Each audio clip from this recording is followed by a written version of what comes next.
Hello दोस्तों, आज हम उत्तर प्रदेश पुलिस में 26,744 पुलिस कांस्टेबल के पदों पर भर्ती निकलने वाली है, इसके बारे में बात करेंगे। कल काफ़ी सारे कमेंट्स आए थे, उसमें अधिकतम ये पूछा गया था कि उत्तर प्रदेश पुलिस की जो 26,744 भर्ती निकलने वाली हैं, इनके कितने % चांस हैं कि अब ये दिसंबर तक निकलेंगी या नहीं निकलेंगी। दूसरा ये था कि आप लोगों के सवाल ये हैं कि एज क्या रहेगी। एज को लेकर के आपने पूरा वीडियो नहीं देखा था। एज को लेकर के बहुत सी दिक्कत है कि एज क्या रहने वाली है। दूसरा यहाँ पर यह है कि मैं ये बताऊंगा कि जब आप आवेदन करते हैं उसमें क्या क्या प्रॉब्लम्स आती हैं, क्या क्या बाद में दिक्कत आती हैं। अगर आप उसमें ध्यान नहीं देते हैं तब भी आपका जो है चयन रोक दिया जाता है। जनरल श्रेणी में काउंट हो जाते हैं बहुत सारे अभ्यर्थी। तो ये भी विस्तार से आप लोगों को बताऊँगा कि फॉर्म भरते समय आपको क्या गलतियाँ नहीं करनी है, जिससे कि आपका आवेदन निरस्त हो जाए या फिर बाद में जाकर के आप लोगों को बहुत सारी दिक्कत आएँ जब आपका चयन अंतिम रूप से हो चुका हो। पूरी जानकारी इस वीडियो में आप लोगों को बताता रहूँगा। उससे पहले दोस्तों आप लोगों से रिक्वेस्ट करूँगा कि आप लोग हमारे चैनल पर नए हैं, आए हैं अभी, तो हमारे चैनल को ज़रूर सब्सक्राइब करना, बेल आइकन को प्रेस करना। इस वीडियो को दोस्तों शेयर ज़रूर कर देना, जिससे कि ये सभी तक पहुँच जाए। वीडियो के डिस्क्रिप्शन में मैंने अपने व्हाट्सअप ग्रुप और टेलीग्राम ग्रुप का लिंक दिया है, आप उसको ज्वाइन कर लें, जिससे कि आप डायरेक्ट मुझसे पूछ सकते हैं। आज काफ़ी सवाल मुझसे पूछे गए थे व्हाट्सअप ग्रुप में, मैंने उनके जवाब अधिकतम देते रहा हूँ। तो चलिए दोस्तों वीडियो को स्टार्ट करते हैं। सबसे पहले बात करते हैं दोस्तों कि उत्तर प्रदेश पुलिस की जो भर्ती आने वाली है वो आएगी या नहीं आएगी।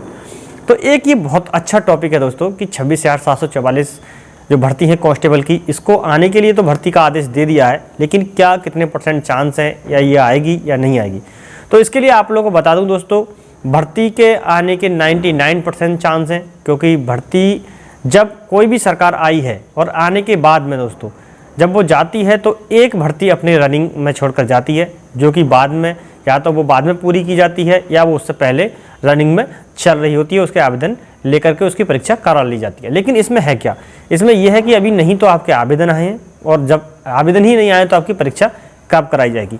तो दोस्तों आवेदन जो है आप लोग के दिसंबर में आप लोग के ले लिए जाएंगे, इसके 99% चांस हैं। और आपकी परीक्षा दोस्तों इस सरकार में नहीं हो पाएगी, जो अगली सरकार बनेगी, यानी कि आपके चुनाव के बाद में आपकी परीक्षा जो है कराई जाएगी। ये आपको बिल्कुल निश्चिंत रहिए। ऐसा इसलिए बता रहा हूँ दोस्तों क्योंकि 20 दिसंबर से आप लोग की आचार संहिता लागू होने वाली है, और जब आचार संहिता लागू हो जाती है उसके बाद में आप लोग कोई भी भर्ती नहीं निकलती है तो आचार संहिता लगने से पहले आप लोगों की भर्ती जरूर निकलेगी, जो आप लोगों की रनिंग के साथ में जो है बाद में परीक्षा कराई जाएगी। अब परीक्षा दोस्तों होगी या नहीं होगी ये भी बहुत बड़ी बात है।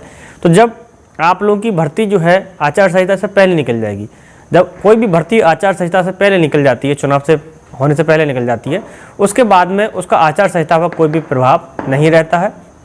चुनाव के दरमियान या चुनाव के बाद कभी भी उसका एग्जाम कराया जाता है, क्योंकि वो भर्ती पहले से ही ऑलरेडी चल रही है।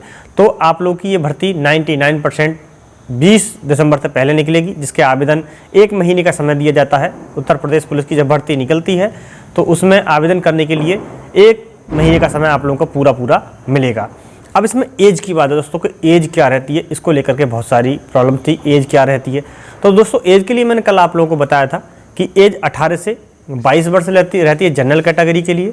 जनरल कैटेगरी वालों को आरक्षित छूट नहीं है एज में। और उसके बाद में ओबीसी, एससी और एसटी के लिए 18 से 22, लेकिन 5 साल का उनके लिए एज रिलेशन दिया जाता है। तो एज रिलेशन छूट 5 साल की, यानी 18 से 27 वर्ष उनकी हो जाती है। अब उसके बाद में ईडब्ल्यूएस के लिए भी 10% आरक्षण है, तो उनके लिए एज में छूट मिलेगी या नहीं मिलेगी। तो अभी ईडब्ल्यूएस के लिए आरक्षण में जो है एज में छूट देने के लिए कोई भी ऐसा प्रावधान बना नहीं है, जिसको लेकर के अभी आप लोगों को बता दिया जाए।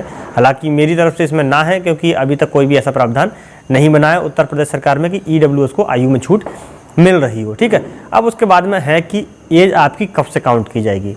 तो एज के बारे में दोस्तों मैं आप लोगों को बता रहा हूँ कि एज जो है आप लोगों ने पिछली भर्ती के बारे में बताया 41,520 हो चुकी है, और दूसरा हो चुकी है दोस्तों 49,568, जिसमें हम लोग ट्रेनिंग कर रहे हैं। ठीक है, तो अब उसमें जो डेट ऑफ बर्थ मांगी गई थी 1 जुलाई से मांगी गई थी, लेकिन भर्ती कब से निकली थी, नवंबर और दिसंबर के बीच में निकली थी।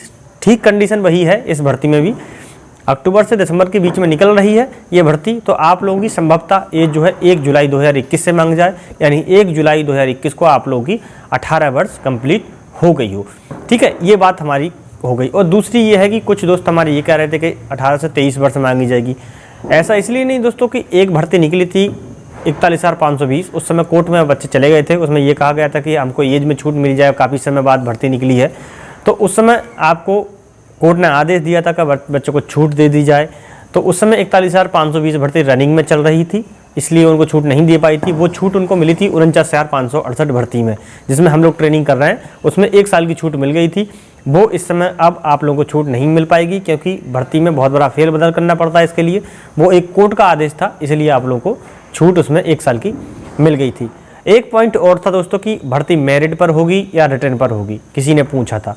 तो दोस्तों 2013 में एक भर्ती निकली थी, उसमें जो है रिटर्न कराए गए थे, 2 रिटर्न कराए गए थे, आप लोगों को पता है, एक प्री था, एक मेन था। उसके बाद में जो है एक भर्ती और निकाली थी अगले सरकार ने, जो मेरिट पर हुई थी। उसके बाद में अब जो योगी आदित्यनाथ सरकार ने निकाली है दोनों भर्ती, वो निकाली है रिटर्न के आधार पर, एक एग्जाम हुआ है।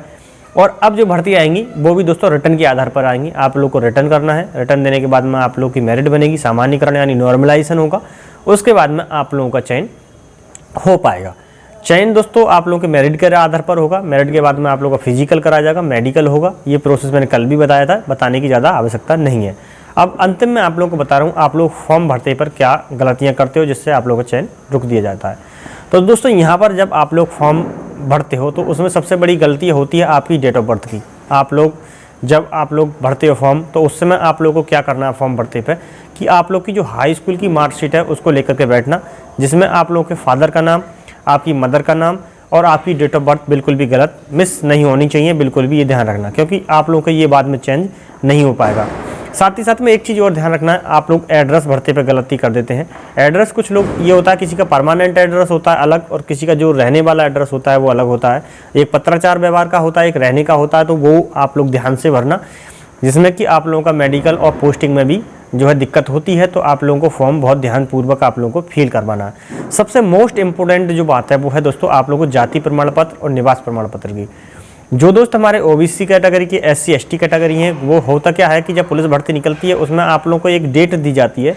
उस डेट में ये कहा जाता है कि इस डेट से इस डेट के बीच का आप लोगों के पास जो है जाति प्रमाण पत्र और निवास प्रमाण पत्र होना चाहिए, और उसके साथ ही आप लोगों को OBC में चयन या SC ST में किया जाएगा। तो आप लोगों को जब भर्ती निकलती है उस भर्ती पे ही आप लोगों को नए प्रमाण पत्र आपको बिल्कुल तत्काल रूप से बनवाने हैं। आय तो बनवानी होती नहीं है, जाति और निवास बनवाना होता है। तो आप लोगों को 2 प्रमाण पत्र बना करके नए प्रमाण पत्र और तत्काल रूप से आप लोग जैसी भर्ती आती है आने के बाद में आप लोगों को बनवाकर नए लगवाने हैं, जिससे कि आप लोग को दिक्कत ना हो। या फिर जाति और निवास प्रमाण पत्र उस डेट का होना चाहिए जिस डेट का गवर्नमेंट ने नोटिफिकेशन में जारी किया है। तो ये दिक्कत बिल्कुल आप लोग को नहीं की। 3 से 4 दिक्कत बताई। आप लोग को अपना नाम अच्छे से फिलअप करवाना है, मम्मी पापा का नाम फिलअप जो कि आपके डॉक्यूमेंट में है वो फिलअप करवाना है। दूसरा आपका जो इस समय परमानेंट एड्रेस रह रहे हैं वो एड्रेस, और आपका जो पत्राचार व्यवहार का एड्रेस है, ये चीज़ बहुत ध्यान से भरवानी है। और आप लोगों को अपना जो मैंने आपको बताया इस समय जाति और निवास प्रमाण पत्र का इशू, इसको आप लोग को ध्यानपूर्वक भरना है। बाकी आप लोग कुछ दोस्तों ने मुझसे पूछा था एज रिलेशन जनरल के लिए नहीं जाएगी। बिल्कुल दोस्तों एज रिलेशन जनरल के लिए नहीं है। और हाइट के बारे में पूछा था कि हाइट कितनी है। तो दोस्तों हाइट जो है आप लोगों के लिए मेल के लिए 168 सेमी 168 सेमी मापी जाएगी आप लोगों के लिए, ये डॉक्यूमेंट वेरिफिकेशन में माप ली जाती है। और महिलाओं के लिए 152 सेमी 152 सेमी उनकी हाइट मापी जाएगी। वेट का इसमें कोई भी रूल नहीं है, कितना भी वेट हो चाहे उसके अंदर उस वेट का इसमें कोई इशू नहीं है, ठीक है। वेट का इशू नहीं होने के साथ 168 और 152 सेमी महिलाओं के लिए आप लोगों की हाइट होनी चाहिए। रेस के लिए मैंने आपको लोग बता दिया, पुरुष के लिए 5 किलोमीटर होनी चाहिए 4.8 किलोमीटर, और महिलाओं के लिए 2.4 किलोमीटर रेस आप लोगों की कराई जाएगी। अलग अलग दोनों का समय है। पूरी विशेष जानकारी मैंने लगातार अपनी वीडियो में आप लोग को देता रहूँगा। और अधिक जानकारी लेने के लिए और पूछने के लिए, डायरेक्ट मुझसे बात करने के लिए मैंने वीडियो के डिस्क्रिप्शन में मैंने अपने व्हाट्सअप और टेलीग्राम ग्रुप का लिंक दिया, आप उसको ज्वाइन कर लें, जिससे कि वहाँ पर मुझसे पूछते रहें और चैनल को सब्सक्राइब करके बेल आइकन को प्रेस कर लें। मिलते हैं दोस्तों नेक्स्ट वीडियो में, तब तक के लिए जय हिंद, जय भारत, नमस्कार।